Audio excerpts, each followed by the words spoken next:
কচুয়ায় নতুন বাংলাদেশ গড়ার লক্ষ্যে তারুণ্যের উৎসব ২০২৫ উপলক্ষে তারুণ্যের ভাবনায় আগামীর বাংলাদেশ শীর্ষক কর্মশালা অনুষ্ঠিত হয়েছে। উপজেলা প্রশাসনের আয়োজনে বৃহস্পতিবার ১৬ জানুয়ারি সকালে উপজেলা পরিষদ মিলনায়তনে এ কর্মশালা অনুষ্ঠিত হয়।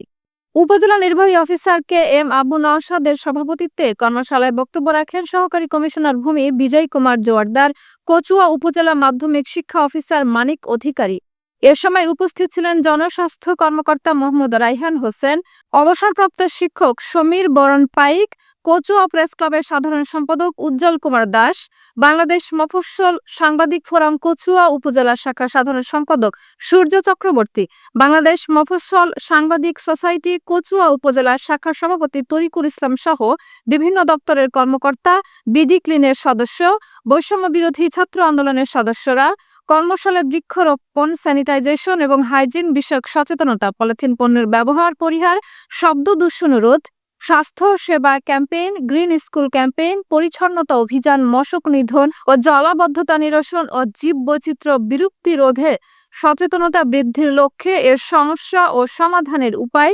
উপস্থাপন ও পরামর্শ প্রদান করেন তরুণরা।